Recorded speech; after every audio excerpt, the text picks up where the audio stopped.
Welcome. This is a Republican primer and strategy for free market private health insurance. If you're a candidate for Republican office in 2020, this is the place for you. You can learn about health insurance.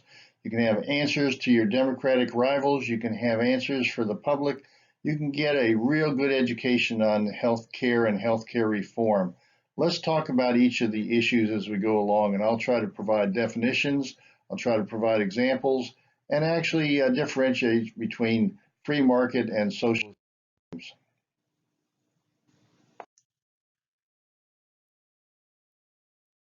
first talk about healthcare versus health insurance. Those are two very different concepts. Health care is how one receives services from medical providers, that is, doctors and hospitals. Health insurance is how one finances medical services. The access to affordable health care, that is going to see your doctors or hospitals, but the affordable health care access really starts with affordable health insurance. If you don't have good health insurance that has a wide network of accepted doctors and hospitals, you're not going to get very good health care. You might wind up going to the emergency room, which is the problem most people have when they don't have health insurance. Of course, there's a negative interaction that can occur between healthcare and health insurance, and that is if the health insurance is too overpowering and starts to interact with the healthcare system. A negative interaction arises when that health insurance limits access, restricts treatments, denies coverage, or unnecessarily intervenes between the patient-provider relationship and controls the delivery of health care and treatment. Let's talk about a couple of key definitions. What is health self-insurance? A self-insurance group health plan is one in which an employer assumes the financial risk for providing health care benefits to its employees. Typically, large employer-sponsored plans are self-insured. They are also referred to as self-funded. That is, an employer is really responsible for the level of claims. Now, they might provide some what's called reinsurance protection that is going to a Lloyd's of London. So if you have a very large individual with claims, or if your overall group has a very bad year, there are ways to provide some protection within that employer taking the responsibility. So insurance companies that provide this kind of service to large employers, a self-insured service, the insurance companies, or sometimes they are not insurance companies, just other contractors, they act as administrators of claims and provide for other services for a management fee. There's legal services, actuarial services, printing services.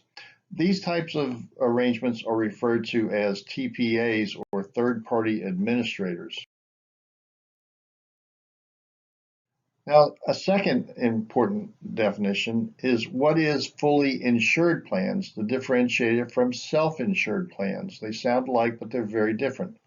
In a fully insured plan, it is the more traditional way to structure an employer-sponsored health plan. That is, the employer pays a premium to the insurance company, and the insurance company actually acts as an insurer or a pooling mechanism for that employer's claims and other similar type employer claims. This is especially true for small employers when they want to. In this case, a fully insured health plan, that business pays a fixed premium to the insurance company, and the insurance company pays it. Now, you hear a lot in the media these days about socialized medicine. Many of the Democratic counterparts, if you're a candidate, are promoting Medicare for all, single payer system.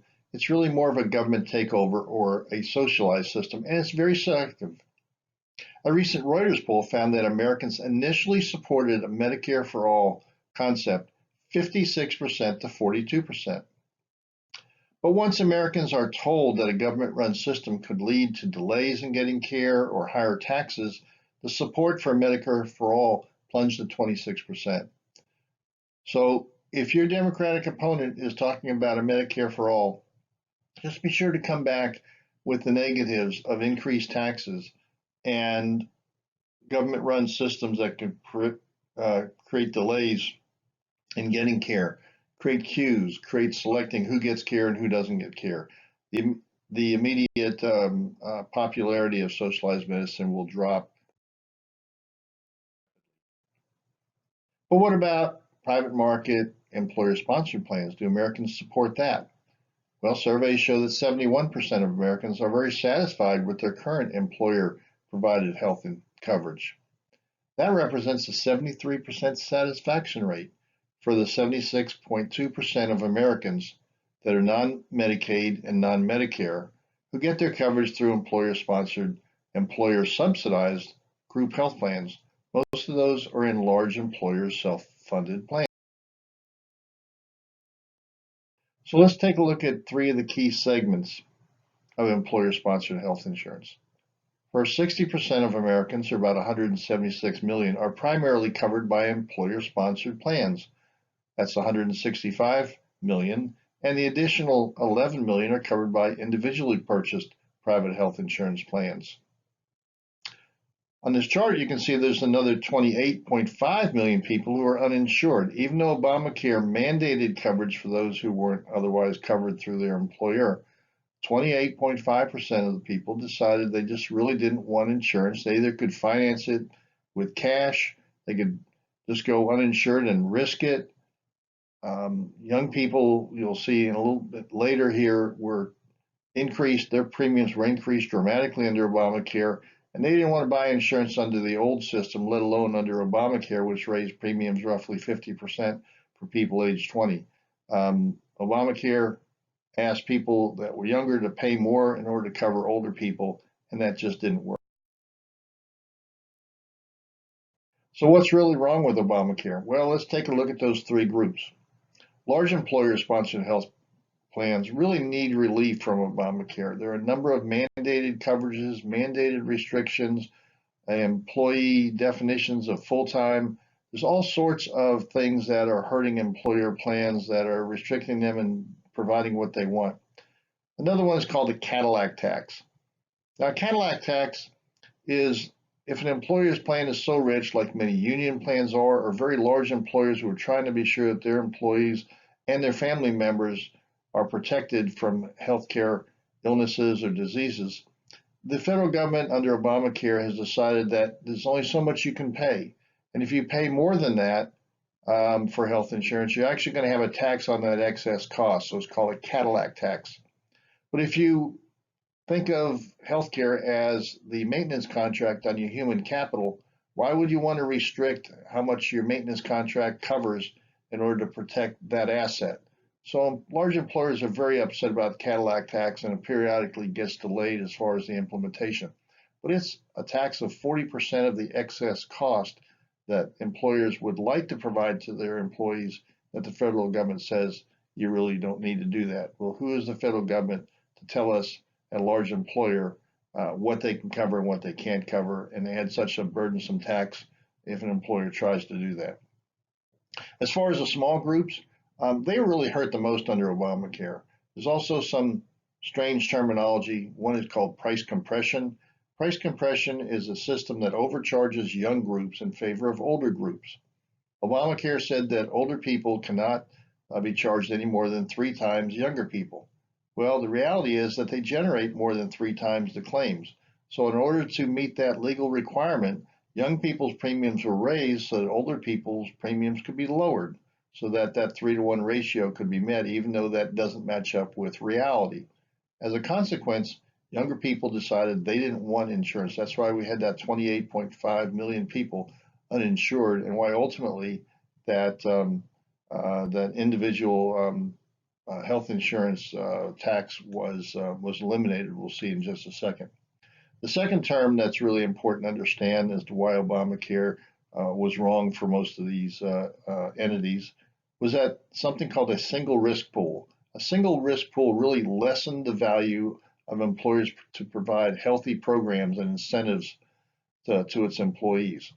A single risk pool means that everybody is in one big giant risk pool. And if you do something better as an employer, as a small mom and pop grocery store, that you provide some educational programs, you provide some lunchtime programs, you provide a good lunch menus, you do things that educate employees on how to stay healthy, how to avoid risky situations that might cause an accident, you do anything that would encourage them with some sort of reward and incentive, you don't really benefit from that because you're thrown into the pricing pool, if you will, of other employers who don't do any of that, or maybe even do worse. They don't encourage any kind of healthy behavior, and they hire people who are very risky without trying to give them some assistance and education on how to live a healthier, happier life.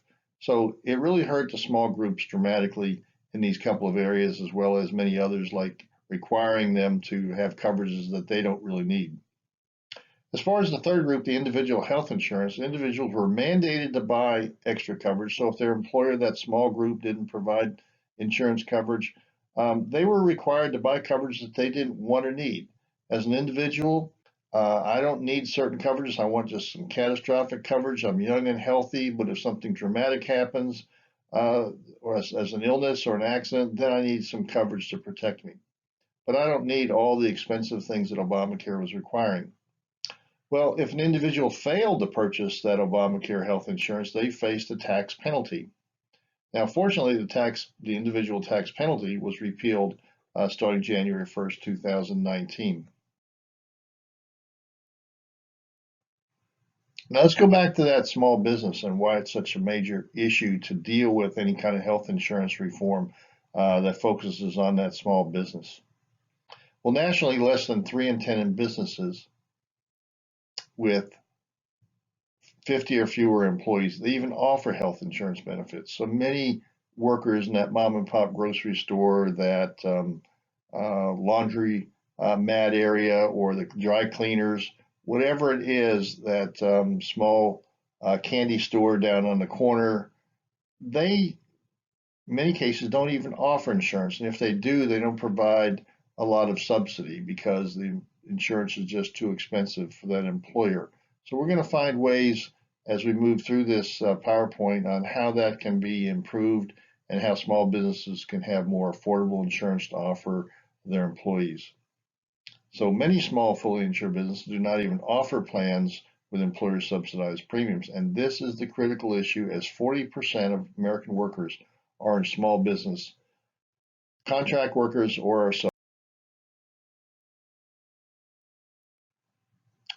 So is Obamacare really coming to an end? The answer is a definite yes.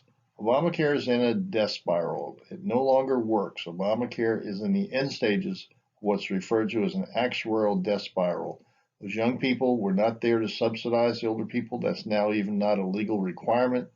And there are a lot of other things that are happening that are causing Obamacare premiums to skyrocket and people to really question the value and need of Obamacare.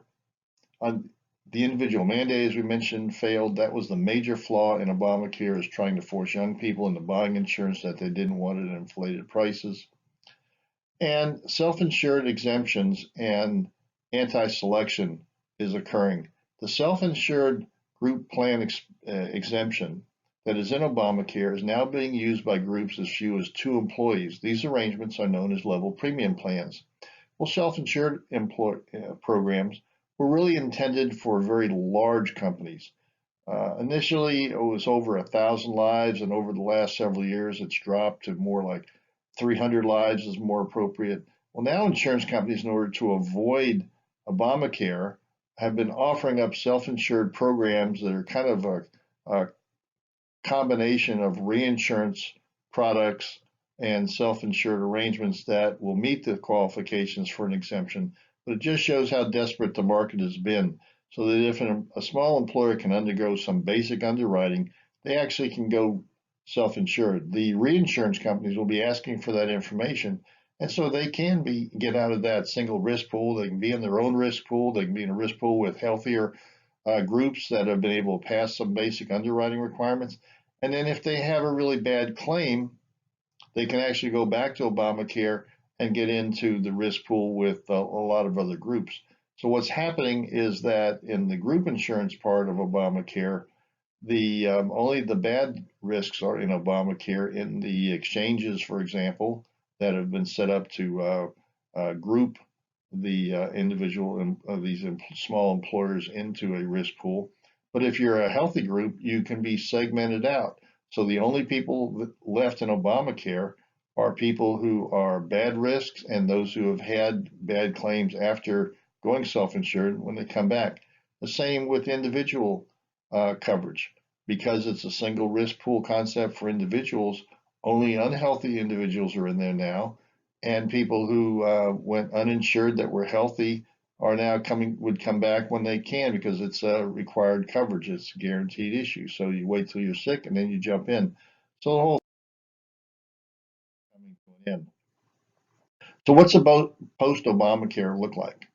Well, we are really beyond the repeal and replace mantra that we've used as Republicans for many years, because Americans are facing this dire prospect of a failed Obamacare system with no acceptable alternatives. Congress has not been able to put together an acceptable alternative. The last time Republicans tried in 2017, Senator McCain did the famous thumbs down. He objected in many ways, but his stated objection was that it wasn't going through what's called normal process. It didn't go through the normal Senate committees, didn't have a lot of debate, just a small group of Republicans got together and decided what would be put together.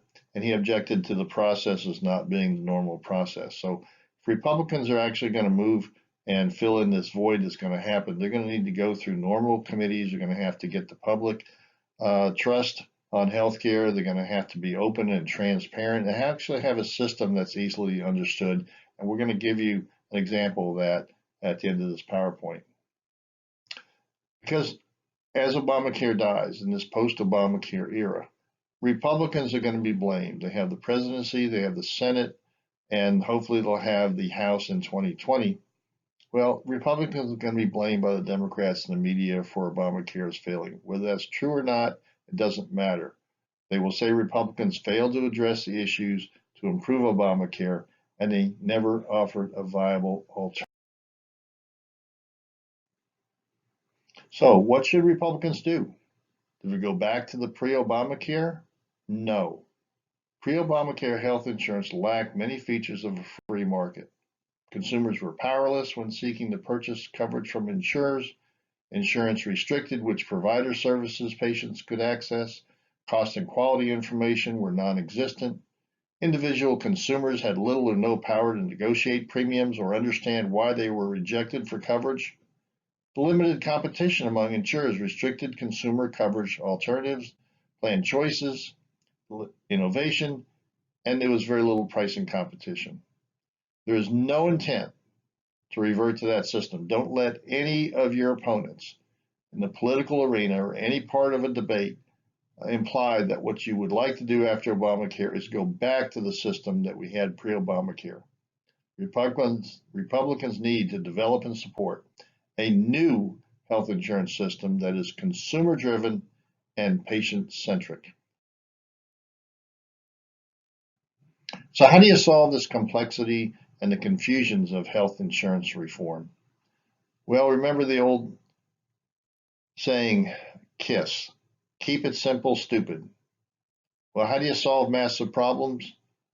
Well, you start with the area most in need, where change can have the biggest beneficial impact. Simplify health reform by prioritizing needs and using the process of elimination. Let's put aside those things that might need reform, but we can do those separately. And let's eat the elephant one bite at a time. Let's take the biggest chunk and get as much of a big impact as we can, especially as elected officials. Let's build on the current employer-sponsored and employer-subsidized health insurance financing system. Don't fall for the trap of we need a comprehensive solution, because in Washington, D.C., comprehensive solutions means that nothing gets done. Everybody will find something to object to, and we wind up with endless debate with no real movement or action. So how do we separate and prioritize various reforms? Well, there's no doubt that Medicare and Medicaid legitimately need reforms as they are government health insurance programs critical to federal and state budgets. Those issues should be addressed separately. The VA health system, TRICARE, and the CHIPS, that's the Children's Health Insurance Plans, they all need reform and added flexibilities to improve coverage and patient care. Again, these issues should be dealt with separately through legislative and administrative actions. Other government-controlled programs, including these, are by their very nature politically sensitive. Solutions are difficult with significant lobbying interests and resistance from special interest constituents. Let's set these issues aside for separate actions. Let's focus on the employer-sponsored health insurance. There are 4 separate areas. Let's split the employer-sponsored plans into the large employers and small employers. We've already talked about some differences in what they need and what the major solutions would be for those. The third group would be individual policies, and the fourth group would be the uninsured. So let's focus on those 4, and let's leave Medicaid, Medicare, TRICARE, VA, and the CHIP system separate, and let's do those reforms. Let's talk about those reforms separately, because you know that if you talk about Medicare reform, what you're going to get from the media is the demagoguery of throwing grandma over the cliff. If we talk about Medicaid reform, we're going to wind up being accused of hurting the poor. Those need reforms, but that's an entirely different political issue. There ought to be a lot more acceptance to doing the employer-sponsored health insurance plans. That's actually the largest population and would have the biggest impact. So the difference in the reforms that I'm going to be talking about versus many other conservative Republican proposals that might be on the table now or on the table before was too many of them included too much. It was a too comprehensive program that included Medicare and Medicaid, again, that need reform. But let's set those aside and talk about the things that are most of concern to voters, and that's employer-sponsored health care plans and their. So the real debate is over the control of these 176 million that are already in private health insurance. Where are they going to go? Because government already controls the Medicare, Medicaid, TRICARE. Government is actually one of the largest payers of healthcare in the country. They control about 43% of the healthcare services provided in this country. So the other 176 million people, what's going to happen to them? Well, if Democrats are elected, we're going to get increased government regulations of what I call Obamacare 2.0. There'll be increased subsidies, more government regulations, and more expansion of the Medicaid program into Obamacare. Second thing that will happen is we'll have complete government control, Medicare for all, or what's called a single payer system, where there is no insurance company. The government pays the hospitals and doctors directly, and they become employees of the federal government in essence. Or if Republicans are elected, which is the whole purpose of this PowerPoint, to educate Republican candidates, because the Republicans take control, we can actually have some free market options. We can repeal and replace Obamacare. We can provide large group regulatory relief, and we can provide for small group private market, and we can deal with the uninsurables and provide solutions for people who are otherwise uninsurable. They have such high claims, high risk, they've been in an accident, they got brain injuries, they got current cancer, they've got heart disease, people who are really uninsurable in the normal sense. We can find solutions for those people to really help them. In addition, for the existing government programs, we can provide more flexible options. Rather than more regulation, we can turn some of that over to competitive free market structures. We can move from Medicare to more Medicare Advantage, which is the private market version of Medicare. We can have the Medicaid reform by giving block grants back to the states, and there can be TRICARE and VA options, like providing private options when the VA is not available to handle the services, or don't have the skills or the providers in those specialties that are needed by a particular patient. So you have 2 different worlds in which we're going to see some development, and it's going to be decided by the political structure. It's going to be decided by elections as to which way. So the next slide shows these 4 different futures. Which one's going to happen if we have Republican control or we have Democrat control? If we move to private market insurance or we have government insurance? If Republicans are in control, as I mentioned before, we're going to move more towards repeal of Obamacare or the ACA, private market reforms, large group regulatory relief. We'll talk a little bit later about certificates of guaranteed coverage for people who don't get coverage directly from insurance companies, but they're still insurable, or the uninsured. We're going to wind up segmenting them out to a special impaired health support group that is very different from the pre-Obamacare health risk groups, so that the high risk groups that we used to just sort of shun people off to. This is a very different concept that we'll talk about. We're not talking about changing government programs, even under Republican control, just changing how they operate, giving more flexibility to government options, a Medicare Advantage, block grants for Medicaid, Children's Health Plan, options for the VA system, better coverage under the Federal Employee Health Benefit Plan. That's a whole system of things that can happen if we have Republican control. We can have the right kind of private market insurance reforms for the 176 million people that we've been talking about, and for everybody else who's under government programs, we can provide much more flexible programs, eliminate waste, fraud, and abuse, provide flexibilities, increase state options and flexibilities. But if the Democrats control, you can see what's likely to happen. We will move to what I've called Obamacare 2.0, increased subsidies, more government regulations, expanded Medicaid, and more programs like expensive long-term care, which would be not kind of a private long-term care that we have in the market today, but be government-controlled long-term care.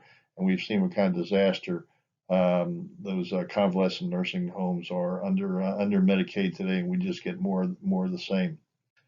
As far as government insurance, if we don't get the private market changes with more government controls and requirements under Democrat control, they would like to move entirely to Medicaid for all, or Medicare for all, and a single payer system. So we will see very different futures depending upon the political next election or two. So let's talk about an example. What would a Republican free market private health insurance look like? Well, let me use the term MAGA health. Make America great again, health, if you will. Now, we're not talking about going back to the old system, because I've already described pre-Obamacare was not a good system. It was not really a free market system. It had enormous amount of federal and particularly state controls on health insurance, which is why many employers went to self-insurance, because they'd come under different regulations than small employers. So let's see what a system would look like for consumer-driven insurance and patient-centric care. What would that system look like? And how could you say, whether you buy into the system or something like it, this is a good example of the types of things that could be done if you're in your campaign and you have to describe to your public something. So what is MAGA Health? Well, MAGA Health is a detailed health insurance reform plan that promises every American will have access to affordable, comprehensive major medical policies that will cover any and all pre-existing conditions. MAGA Health includes some of the most popular features of the ACA: guaranteed issue of insurance, coverage of pre-existing conditions. Probably the number one election issue is how are you going to cover pre-existing conditions.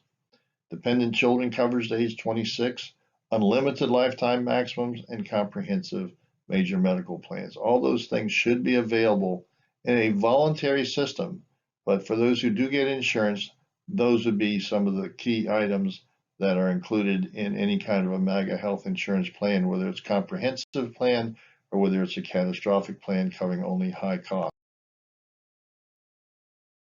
So how does it work? This next chart shows a diagram that there are three ways to get health insurance under a private free market system. First, you make your application for insurance and you're accepted by an insurer.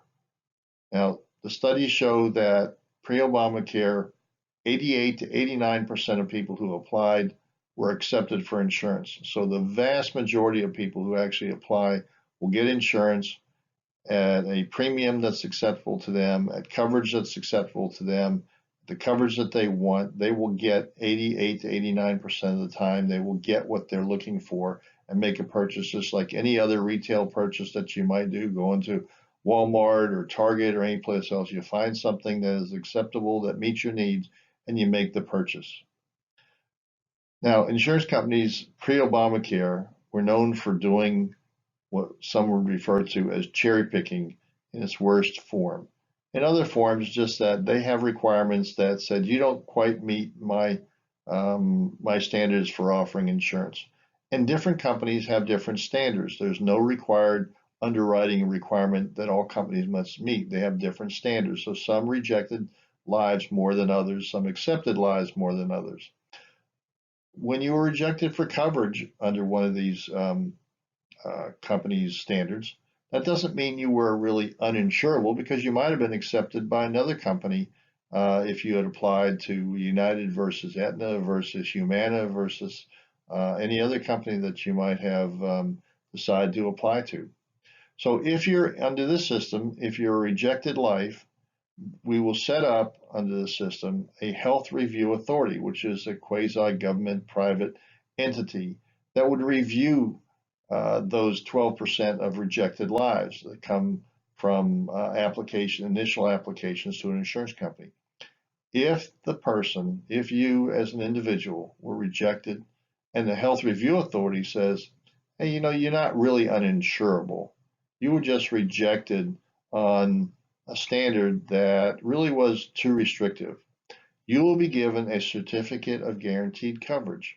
That guaranteed coverage would allow you to go back to the insurance industry, to the company that rejected you, or maybe to another one, and they will be required to give you insurance at that point because you have a certificate of guaranteed coverage. So about 9 to 10% of the population would get their insurance through that process. Now, if you're truly uninsurable, again, you have a condition that is so debilitating, has such a high risk that you are uninsurable, you'll be put into the third category. That is, you'll be provided an impaired health support plan. That is a group of uninsurables, and that's the group that needs the most help.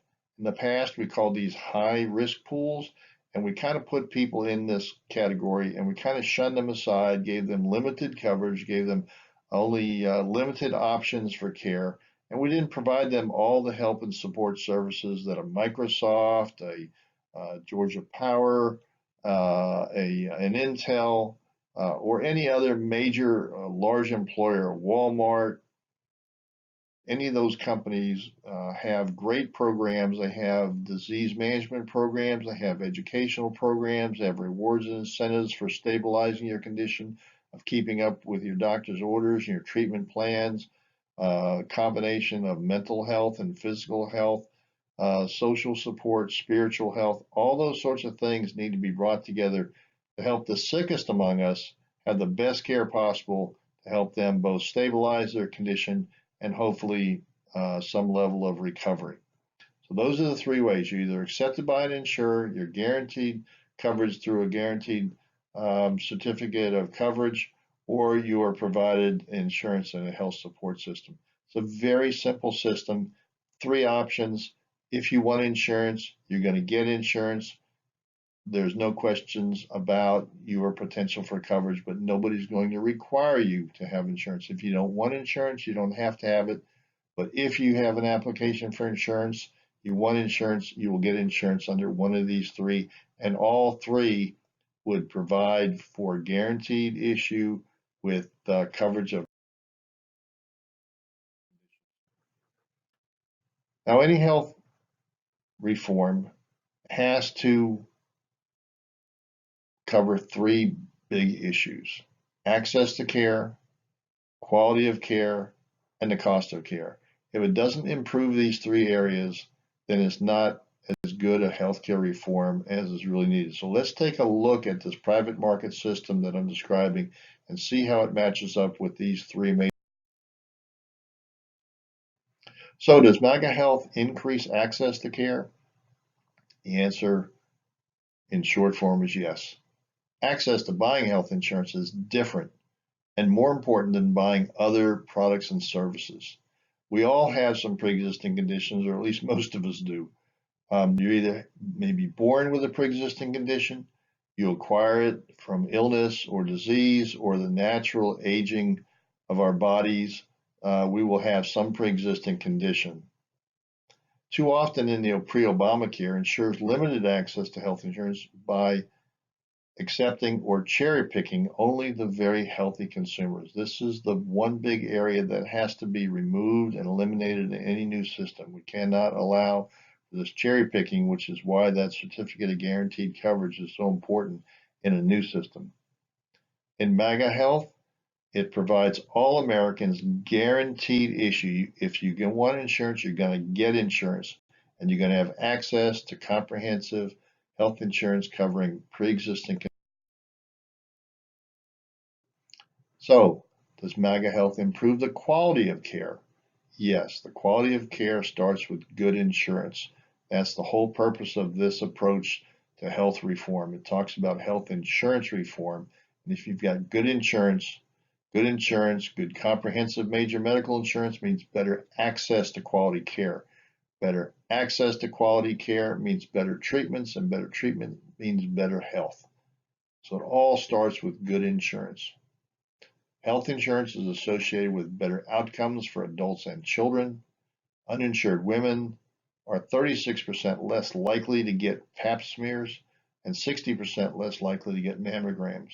Uninsured men are 40% less likely to get a prostate examination. And uninsured children are 70% more likely to go without care for common childhood conditions such as asthma, ear infections, and sore throats. So it's clear that if we don't have insurance or we don't have good insurance, then we don't take care of ourselves in large numbers. That's what we need to do to have quality. So how does MAGA Health lower the cost of care? This third item in this important triple view of health reform. Well, does it? Yes, it does lower the cost. Well, how does it do that? Well, new lower cost plan options under MAGA Health. Lower cost optional plan designs are allowed to meet the varying needs of plan participants. That was not true under Obamacare. It would be true under a private health insurance system like MAGA Health. Also, there's new lower financing options. Obamacare mainly focused on premiums and required high premiums by everybody, including that individual mandate that ultimately failed. But MAGA Health recognizes that healthcare costs can be financed through at least three different mechanisms, three different ways to cover the cost of healthcare. The first is insurance premiums. That's what most people think about in financing health insurance. But the second one is through savings. You can pay for health through your savings, and there's various tax advantage savings accounts, health savings accounts, health reimbursement arrangements, flexible spending arrangements. And then third, incentives and rewards. So the cost of healthcare is not just what it is when you make your initial purchase, but the actions that you may take as a patient or as a consumer, as a purchaser of the product. What are the incentives and rewards that you might earn for taking and doing healthy behaviors? If you get those incentives and rewards in a financial way, money's into your HSA account or whatever the employer or the insurance company wants to provide as an incentive, that can pay for the deductibles or the co-insurance. There's all sorts of different ways that incentives and rewards can be used after the purchase in order to lower the ultimate cost of health insurance. So I have a separate item here called incentives and rewards for individuals and small groups, because those consumers willing to make those good health and healthcare choices should be able to share in the savings that they're generating. So I do call it shared savings programs. And it's very important in that third item, which we've sort of forgotten, that people do respond to incentives and rewards, and it's an important way to lower the cost of health. There's another important way that MAGA Health does this, and that gets back to that item of the impaired health support groups. Lower insurance costs for individual policies and small groups in particular can occur because MAGA Health places individual and small group uninsurables that meet that uninsurable standard by the Health Review Authority. If they place them into this impaired health support coverage, again, definitely not high risk pool. It's a totally different concept. With studies from the Employee Benefit Research Council, it says that the highest costs really come from 1% of the members. 1% of the members generates about 20% of total healthcare costs. If we can move that 1%, and I've said uninsured maybe 2 to 3%, but if we just move that 1% over to an impaired health support group, that's about 20% of the claim cost, which means that the remaining groups or individual coverages would have their premiums lowered by at least 15, maybe 20% of the total cost. So how do you create a lower cost product that small groups may be able to better offer their employees? Take any of the high risk groups and move the individuals into impaired health support groups so that the remaining groups would have a lower premium. Now you just have to take 1 or 2 people out of some of these small groups, and the rest of the group is healthy enough, is young enough that the premiums would be very low and affordable for an employer to provide, and then to provide some premium subsidy. Now, if you do the incentives and rewards, this is on top of the 15-20% of moving people into the impaired health risk pool. If you provide rewards and incentives, it's been shown with its use in large employers, which have been free to do these for many years, they can lower the insurance by another 20% or more.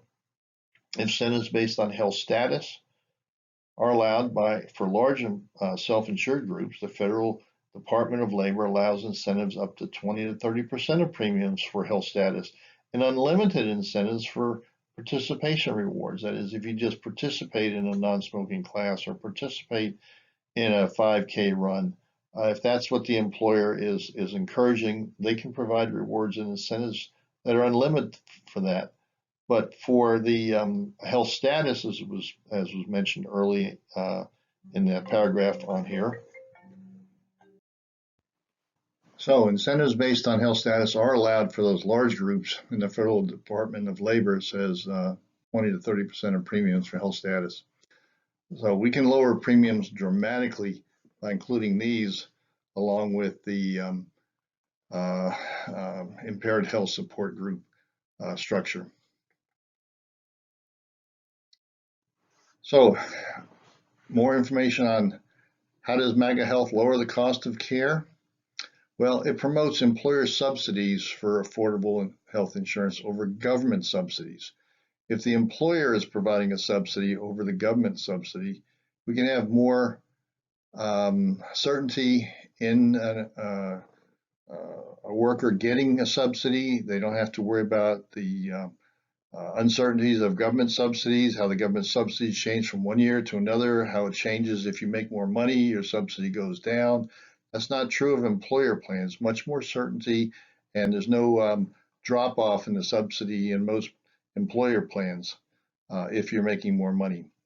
So how much do large employers subsidize premiums? Is it significant or not? Large employers subsidize premiums for about 120 million persons. Large employers provide an 82% premium subsidy. So the single employee. So if you're a single employee, you're only paying 18% of the actual cost. And if you're a family member, your large employer is paying for about, on average, 74% of the family coverage. So you're only paying 26% of the actual cost for your entire family. Significant subsidies are available through large employer sponsored plans. What about small employers? They provide subsidized premiums for about 45 million people. Small employers pay about 82%, so basically the same for a single employee. They pay on average 82% of the single employee's premium for health insurance, and slightly less for family coverage. They pay 62% of the family coverage versus 74% for large employers, but still they're paying more than half, even a small employer who has a hard time providing health insurance. But those who do, on average, they pay for 82% of the single premium and 62%.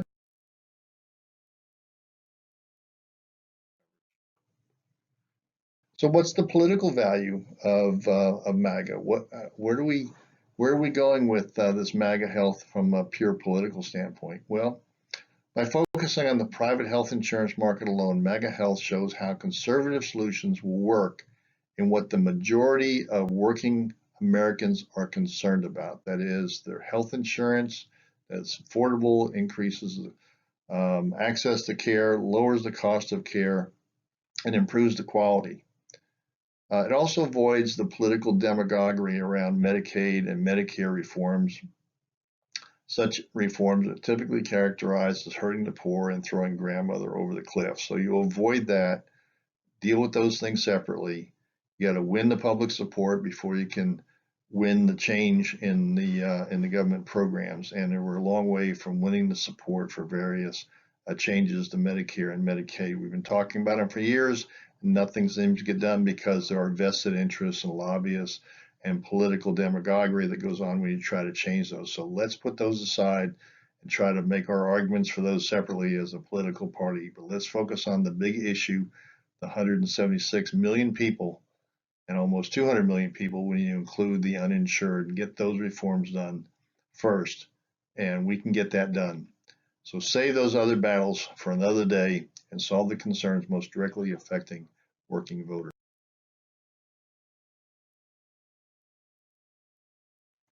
So what's the Republican challenge in doing all this? Well, it's the hard legislative process for Republicans to create a private market with appropriate government controls that will avoid insurance distortions and abuses of the pre-Obamacare healthcare market. You know, some Republicans are sort of what I would call the laissez-faire Republicans, very libertarian, that they don't want any government involvement. But you know, if you take that purist approach, then you really don't get much of a solution or any coalescing around a Republican conservative idea. And we have a vacuum, and that's where the liberals come in and take over. And they do have an argument. They do coalesce around whether it's Medicare reform or previously Obamacare got full support of the Democrats. So if you don't have something, if you're going to fight internally, you'll get nothing done. You'll have no real alternative, and the other side will win.